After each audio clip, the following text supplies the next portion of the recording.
Hi hello வணக்கம் welcome to the channel friends நான் உங்க மகேஷ்.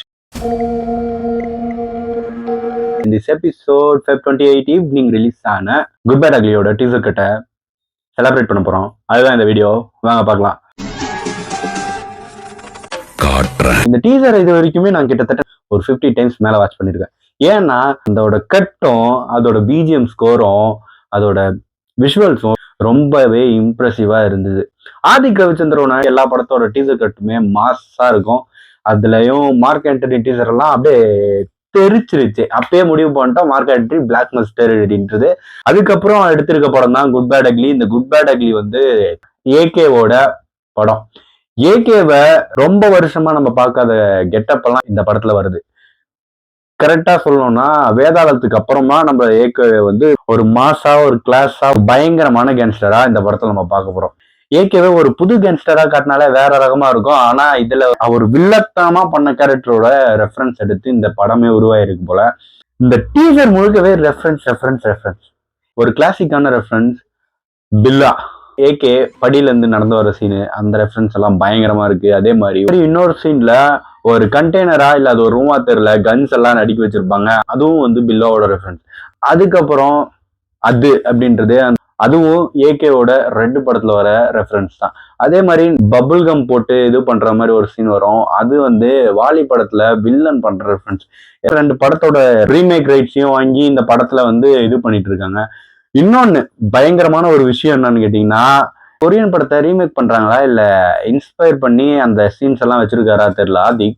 அந்த படத்தோட சீனு இந்த படத்துல நிறைய ரெஃபரன்ஸ் இருக்கிறது நானும் பார்த்தேன். நிறைய பேர் சொல்லவும் ஆரம்பிச்சிட்டாங்க. அந்த படத்தோட பேரு the gangster the cop of devil அப்படின்ற அந்த படத்தோட ரெஃபரன்ஸும் நம்ம பாக்குறோம். அந்த படத்தோட ஹீரோவே வந்து பயங்கரமான மாஸ் கேரக்டர். அப்படியே அந்த இடத்துல தூக்கிட்டு தலையை உட்கார வச்சா அந்த படம் வந்து பக்கா மாஸ் மெட்டீரியல் அப்படின்னு சொல்லிடலாம். இந்த ஜெயில் போர்ஷன்ஸ் எல்லாமே பார்க்கறதுக்கு கிட்டத்தட்ட அந்த படத்தோட ரெஃபரன்ஸ் நிறைய இருக்கு. இந்த படம் வந்து ஒரு தரமான படமா இருக்க போகுது. ஃபர்ஸ்ட் டிஎஸ்பி தான் மியூசிக் அப்படின்னு சொன்னாங்க. இப்ப டிஎஸ்பியை தூக்கிட்டு ஜிவிபியை போட்டிருக்காங்க. டீசர் கட்ட ஏற்ற மாதிரி ஒரு பிஜிஎம், அதே மாதிரி எடிட்டும் சூப்பரா இருந்துச்சு, தெரிய விட்டாங்க. விஷுவல்ஸே சொல்லி ஆகணும். அந்த ஃபர்ஸ்ட் சீன்ல வர அந்த அனிமேஷன் டேட்டூ சீன், அதுவே என்னடா அவ்வளோ கலர்ஃபுல்லா இருக்கு. தலையோட ஒரு லுக்கு என்னடா இப்படி இருக்க, இத்தனை வருஷமா எங்கடா வச்சிருந்தீங்க அப்படின்ற மாதிரி அந்த லுக் எல்லாம் இருந்துச்சு. ஒரு வால் எடுக்கிற சீனு அது வந்து பிளர்ல தான் இருக்கும், ஆனா அதுவே மாசா இருக்கும். அதே வாழை எடுத்துக்கிட்டு நடந்து வர சீன் ஒண்ணு இருக்கும். அதெல்லாம் ஸ்பெயின்ல நடக்குதுன்னு நினைக்கிறேன். மணியஸ்டோட லொகேஷன் எல்லாம் வருது. அதே மாதிரி பிரிசன்ல எல்லாம் நடந்து வராது. அதெல்லாமே வந்து பயங்கரமா இருக்கு டீசர். அடுத்தது வந்து வெயிட்டிங் ஃபார் ட்ரெய்லரு. மாசா இருக்க போகுது. வில்லன் யாருன்னு இன்னும் கரெக்டா ரிவீல் பண்ணவே இல்லை. ஆனா திரிஷா இருக்காங்க படத்துல, அவங்களையும் காட்டல, வில்லனையும் யாரையும் காட்டல. ஆனா ஒரு சீன்ல ஏகே அப்படின்ட்டு ஒரு சத்தம் வருது. அது யாரோ கத்துறாங்க, அது யாருன்னு தெரியல.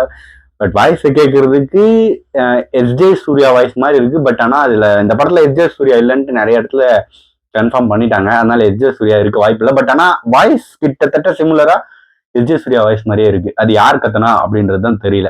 இப்ப இன்னொரு மேட்டர் என்னன்னா, வரக்கூடிய படங்கள் எல்லாமே ஹீரோஸை அனிமல் கூட மேட்ச் பண்ணி சீன்ஸை வச்சு டைலாக்கை வச்சு எலிவேட் பண்ண ட்ரை பண்றாங்க. அந்த சீன் எல்லாமே நிறைய படத்துல ஒர்க் ஆயிருக்கு. அதை ஆரம்பிச்சு வச்சது லோகேஷ் கனகராஜன் கூட சொல்லிடலாம். ஏன்னா விக்ரம்ல வந்து ஈகிள் கூட வச்சு கமலை எலிவேஷன் பண்ணிருப்பாரு. அதுவும் பயங்கரமா இருந்துச்சு. அதுக்கப்புறம் ஆடியோ லான்ச்ல பேசுனா அதுவும் நல்லா, ஆனா ரஜினிக்கு செட் ஆயிடுச்சு கழுகு கழுகு அப்படின்ட்டு. அது ஒரு மாதிரி பயங்கரமா இருக்கு. அதுக்கப்புறம் இன்னொன்னு என்னன்னா, விஜய் வந்து லியோல வந்து அவர் வந்து சிங்கம் அப்படின்னு இது பண்ணாங்க. ஆனா இந்த படத்துல வந்து ஒரு படி மேல போயிட்டாங்க.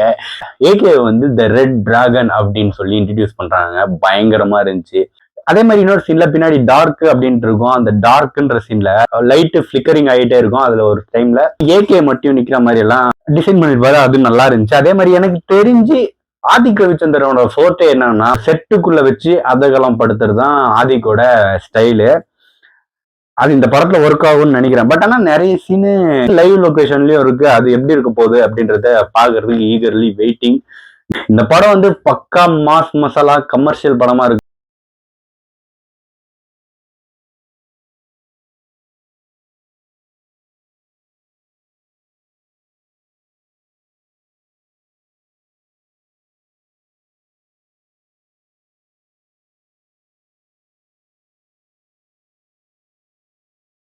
உறுதியாயிருச்சு இப்பவே. அவ்வளவுதான். கண்டிப்பா 100 கோர் இந்த படம் வந்து ஷேர் மட்டுமே பண்ண போகுது. கிராஸ் எவ்வளவு போகும் அப்படின்றத சொல்ல முடியாது. பத்திக்கிச்சுன்னா ஃபயர் தான்.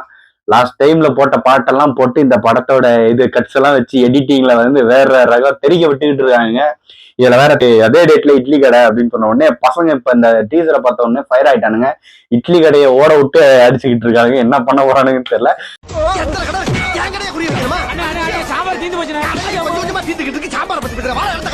பாப்போம். ஆனா இட்லி கடை வருமா வராதான்னு தெரியல. வந்தாலும் ஒன்றும் பிரச்சனை இல்லை. ஏன்னா வந்து ஏப்ரல் 10ன்றது ஒரு நல்ல டேட். அந்த படத்துல 2 படம் வரலாம், பிரச்சனை இல்லை. பட் ஆனா வராம இருக்கிறது நல்லது. இந்த ஃபைட்டோட ரிசல்ட் என்னன்னா ஒரு இட்லி கடை தரசாயிடுச்சு. இதுதான் இந்த வீடியோட செலிப்ரேஷன். இதுக்கப்புறம் நம்ம வெயிட் பண்ண வேண்டியது ட்ரெய்லருக்காகவும் சாங்ஸ்க்காகவும் தான். ஐ திங்க் சாங்ஸ் இன்னும் ஒரு வீக்ல வந்துரும் அப்படின்ற மாதிரி பேசிக்கிட்டு இருக்காங்க. அதுக்கப்புறமா ட்ரெய்லரை பார்த்தா எல்லாமே தெரிஞ்சிடும். ஏன்னா confirm black Bastar loading. Like பண்ணுங்க, கமெண்ட் பண்ணுங்க, ஷேர் பண்ணுங்க. இந்த வீடியோ பிடிச்சா சப்ஸ்கிரைப் பண்ணி சப்போர்ட் பண்ணுங்க. நான் உங்க மகேஷ். வீடியோ முடிஞ்சு. நன்றி, வணக்கம்.